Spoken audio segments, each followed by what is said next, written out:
Hyderabad cricket association పై 10 ఏళ్లుగా చేస్తున్న పోరాటానికి ఫలితం లభించిందన్నారు టీసీఎస్ సెక్రటరీ గురువారెడ్డి. రాష్ట్ర ప్రభుత్వం ఇప్పటికైనా హెచ్సీఏని ప్రక్షాళన చేయాలని కోరారు. ప్రస్తుత కమిటీని రద్దు చేసి నూతన కమిటీని నియమించాలని, అలా చేస్తే నిజమైన ప్లేయర్లకు న్యాయం జరుగుతోందన్నారు. హెచ్సీఏలో జరుగుతున్న అవినీతి అక్రమాలను బయటపెట్టడానికి గతంలో సుప్రీంకోర్టు వరకు వెళ్లామంటున్న గురువారెడ్డితో మా ప్రతినిధి సాగర్ ఫేస్ టు ఫేస్. రాష్ట్ర వ్యాప్తంగా సంచలనంగా మారిన హైదరాబాద్ క్రికెట్ అసోసియేషన్ ప్రెసిడెంట్ని ఈ కేసులో అవినీతి ఆరోపణల కేసులో కూడా సిఐడి పోలీసులు అరెస్ట్ చేశారు. ఇందులో మరికొంతమంది హెచ్సిఏ ప్రతినిధులను కూడా, కమిటీ సభ్యులను కూడా అరెస్ట్ చేశారు. అయితే ఈ అవినీతి అక్రమాలతో పాటుగా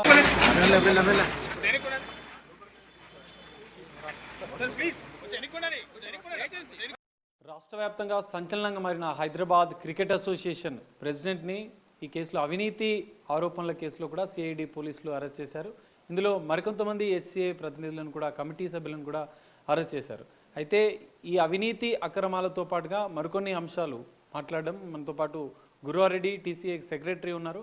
ఫిర్యాదు చేసింది కూడా వారి మాటల్లో మరికొన్ని అంశాలు మనం తెలుసుకుందాం. అన్న, చెప్పండి, మీరు ఎన్ని రోజులుగా అసలు ఫైట్ చేస్తున్నారు? తాజాగా సిఐడి అరెస్ట్ చేసింది, సో దీన్ని ఎట్లా చూస్తారు? గత 10-11 సంవత్సరాలుగా మేము ఆన్ ఫీల్డ్ క్రికెట్ డెవలప్మెంట్ గురించి, జిల్లాల్లో క్రికెట్ డెవలప్మెంట్ గురించి, బీసీసీఐ గుర్తింపు గురించి కొట్లాడుతున్నా. హైదరాబాద్ క్రికెట్ అసోసియేషన్ ఎప్పుడు మాకు అడ్డం వస్తుండే కాబట్టి వీళ్ళ అవకతవకలను, అవినీతిని ఎప్పుడు మేము ఎండగడుతూనే ఉన్నాం, ప్రతిసారి ఎత్తి చూపుతూనే ఉన్నాం. చాలా కంప్లైంట్ కూడా ఇచ్చినాం. బీసీసీఐ కూడా తెలుసు ఆ విషయం. అట్లనే మనం ఆశ్చర్యపోవాల్సిన విషయం ఏంటంటే, justice Dave committee 2016లో, justice Narasimha Reddy గారు ఓంబడ్స్మన్ గారు 2018లో, తర్వాత 2022లో justice కక్రూ committee, వీళ్ళన్నీ supreme court appointed, high court appointed, retired high court supreme court judges వీళ్ళందరూ కూడా. తర్వాత జస్టిస్ నాగేశ్వరరావు గారి కమిటీ, ఏది 2023, వీళ్ళందరి రిపోర్ట్స్ 2 సార్లు జరిగిన ఫోరెన్సిక్ ఆడిట్, వీళ్ళల్లో కూడా ఫ్రాడ్ అనేది ఎస్టాబ్లిష్ అయింది. ఏసీబీ కేసులు అయినాయి, వీళ్ళ మీద పోలీస్ కేసులు అయినాయి, తర్వాత ఈడీ కేసులు కూడా మనం చూస్తున్నాం. ఈ మధ్యన మేము కంప్లైంట్ ఇచ్చిన దాన్ని బేస్ చేసుకొని లాస్ట్ 9-10 మంత్స్ నుంచి విజిలెన్స్ వాళ్ళు కూడా డిడ్ ఎ థరో ఇన్వెస్టిగేషన్. ఫైనల్గా ఒక డిసిషన్ ఇవాళ సిఐడి యాక్షన్లో దిగడం చాలా సంతోషంగా ఉన్నది. ఒక ఫుల్ స్టాప్ పడి, ఒక శుభం కార్డు పడి, అవినీతి అక్రమాలకు ఒక ఫుల్ స్టాప్ పడి, ఇందులో ఉన్న వాళ్ళందరూ తీగలాగితే డొంకంతా కదిలినట్టు ఇవాళ ఇప్పుడు ఈ బాడీలో ఉన్న వాళ్ళను సరిగ్గా ఇన్వెస్టిగేట్ చేసి సిఐడి వాళ్ళు యాక్షన్ తీసుకుంటే, దీన్ని వెనుకున్న వాళ్ళు ఆ తర్వాత కిందికి ఇంకా పర్కులేట్ అయిపోయి మొత్తము ఈ సిస్టమ్ని క్లీనప్ చేయడానికి ఒక బేస్ పాయింట్, ఇది మంచి starting point. I'm sure government is doing a good job. దీని విషయంలో విజిలెన్స్ వారిని, తర్వాత సిఐడి వారిని మేము అభినందిస్తున్నాం.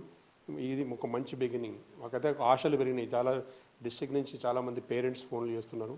మాకు అనిపిస్తుంది ఏంటంటే, వీళ్ళ అక్రమాలను అరికట్టిన తర్వాత క్లీనప్ అనేది ఈజీ అవుతుంది. ఎందుకంటే ఎవరైతే అక్రమాలు కంటిన్యూ చేస్తున్నారో వాళ్ళ మీద యాక్షన్ జరగలేదు, ఎన్ని కంప్లైంట్ చేసినా మాకేం కాదు అన్నట్టుగా జరిగింది 10 ఏళ్ళ నుంచి. ఇప్పుడు ఇంకా అటువంటిది ఇంకా ముందు ఉండకపోవచ్చు. మీరు సిఐడికి ఎప్పుడు ఫిర్యాదు చేశారు? ఎలాంటి ఆధారాలు సమర్పించారు? అసలు ఎలాంటి అవినీతి జరిగిందని, మీరు అక్రమాలు జరిగినాయని మీరు ఆరోపిస్తారు? ఫండమెంటల్గా హెచ్సిఏలో అవినీతి అనేది కామన్ అయిపోయింది, అందరికీ తెలుసు. వీళ్ళు క్లెయిమ్ చేసేది ఏంటంటే, అంతకుముందు ఉన్న బాడీలు అందరూ అవినీతి చేశారు, మేము మాత్రం క్లీన్ ఉన్నామని చెప్పుకున్నారు. సో వీళ్ళ మీద చాలా ఆధారాలు దొరికినాయి, ఇన్వెస్టిగేట్ చేసి తీసుకున్నాం. వీళ్ళు వెండర్షిప్ ప్రాసెస్లో ఉన్న అవినీతి, తర్వాత బ్లాక్ టికెటింగ్లో చేసిన ఇష్యూస్, తర్వాత కొన్ని అపాయింట్మెంట్స్ విషయంలో ఇష్యూస్, వాళ్ళు కేసులు కొట్లాడుకుని పిల్లల సెలక్షన్లో కానీ, పిల్లల క్వాలిఫికేషన్ డిస్క్వాలిఫికేషన్లో కానీ చాలా అవినీతి చేసుకుంటూ వచ్చారు వీళ్ళు. దాంతోపాటుగా అసలు మేజర్గా మాకు ఫస్ట్ నుంచి ఉన్న కన్సర్న్ ఏంటంటే, ఇప్పుడున్న ప్రెసిడెంట్ ఎలక్షనే చెల్లదు. అతని ఎలక్షన్ 2 విధాలుగా చెల్లదు. ఒకటేమో ఆయన రిప్రజెంటేషన్ క్లబ్ మెంబరే కాకూడదు, దాని మీద వేరియస్ ఆర్డర్స్ ఉన్నాయి. జస్టిస్ నరసింహారెడ్డి గారి ఓంబడ్స్మన్గా ఉన్నప్పుడు వారు ఇచ్చిన ఆర్డరు 2022లో హైకోర్టు కొట్టేసింది వీళ్ళు అప్పీల్ని. కాబట్టి అదొకటి. ప్లస్ ఈ ప్రొసీజర్ ఏదైతే విధంగా గౌలిపురా సీసీని తీసేసి శ్రీచక్రాన్ని మెంబర్గా పెట్టుకుందో హెచ్సి, అది ప్రొసీజర్ జనరల్ బాడీ అప్రూవల్. దానికి వివాదం ఏంటి? గౌలిపురా క్రికెట్ క్లబ్ శ్రీచక్రగా ఎట్లా మారింది? అందులో అక్రమంగా ఆయన ఫోర్జరీ చేసి మెంబర్షిప్ తీసుకున్నట్లుగా కూడా తాజాగా దర్యాప్తులో తేలింది. దీన్ని ఎట్లా చూస్తారు? అదే ఏంటంటే, ఒరిజినల్గా గౌలిపురా అనేది మెంబరు. ఈ హెచ్సికి సంబంధించిన ప్రతి మెంబర్ కూడా ఒక రిజిస్టర్డ్ సొసైటీ. అందరూ వాళ్ళకి రిజిస్టర్డ్ సొసైటీ అన్నప్పుడు వాళ్ళ గవర్నమెంట్ అప్లికేషన్ ఉంటుంది. ఎవ్రీ ఇయర్ వీళ్ళ అప్డేట్ సొసైటీకి సబ్మిట్ చేయాలి. అకౌంట్స్, యాన్యువల్ అకౌంట్స్, ఆపరేషన్స్, వీళ్ళ మెంబర్షిప్స్, కొత్త అపాయింట్మెంట్స్, ఎలక్షన్స్ అంతా కూడా అప్డేట్ చేయాలి సంవత్సరానికి 2 సంవత్సరాలకు ఒకసారి. అది ఆ ప్రాసెస్. సపోజ్ ఇప్పుడు వీళ్ళు తీసుకున్న ఎలిబి ఏంటంటే 2016లో వాళ్ళకేదో ఇష్యూ అయి ఉంటుంది. గౌలీపురా నుంచి మేము పేరు మార్చుకుంటున్నాం శ్రీచక్ర అని ఒక పేరు పెట్టుకొని హెచ్సిఏ నుంచి అప్రూవల్ తీసుకున్నారు.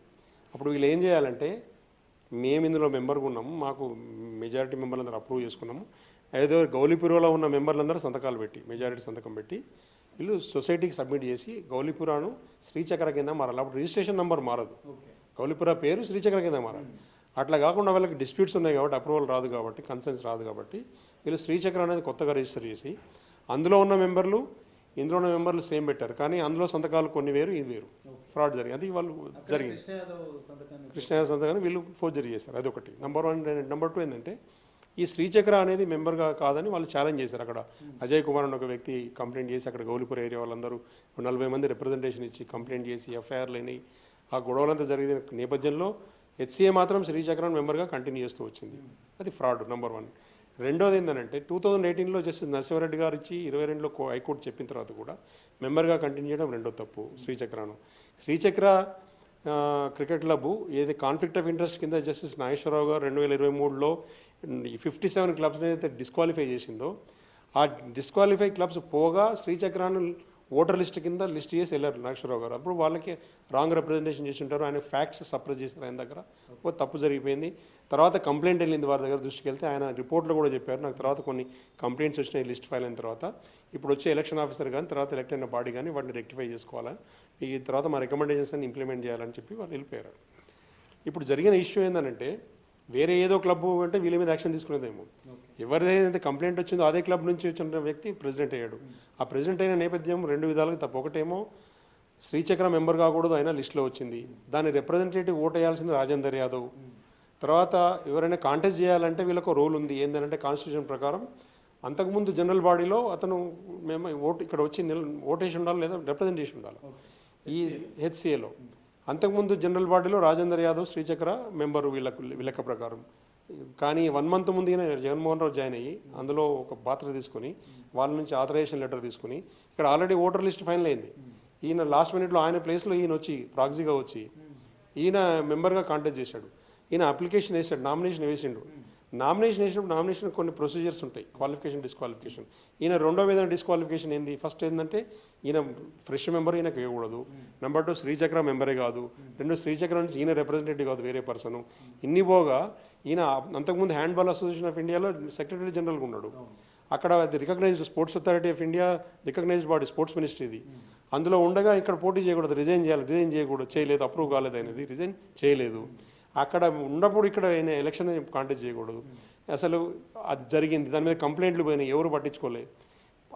అయిపోయిన తర్వాత ఈయన ప్రెసిడెంట్ ఎలక్ట్ అయిన తర్వాత ఆ 57 క్లబ్స్ నాగేశ్వరరావు గారు డిబారేషన్ వాళ్ళని మళ్ళీ తెచ్చుకొని వాళ్ళ చోరే అన్ని ప్రపోజల్స్ పోతాయి, వాళ్ళే నడుపుతున్నారు.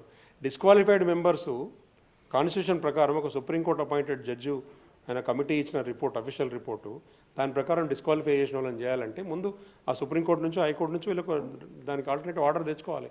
అది లేకుండా డిస్క్వాలిఫైడ్ పర్సన్స్ నడుపుతున్నారంటే అది disqualified body, it's dead body. హెచ్సిఏకు పోటీ చేయడానికి అక్రమంగా మెంబర్షిప్ తెచ్చుకున్నారంటారా? హెచ్సిఏలో అది అక్రమ మెంబర్షిప్ తెచ్చుకున్నాడు ఒకటి, అసలు అది ఫోర్స్డ్ క్లబ్, అది నెంబర్ 1. దానికి ఈయన రిప్రజెంట్ చేస్తున్నాడు, he has to bear the responsibility. హెచ్సిఏకి ఈయన అక్కడి నుంచి రిప్రజెంట్ చేస్తున్నాడు కదా. అనేక కంప్లైంట్స్ వచ్చాయి, అప్పుడు కూడా ఫైట్ చేశారు, అప్పుడు ఎవరు పట్టించుకోలే.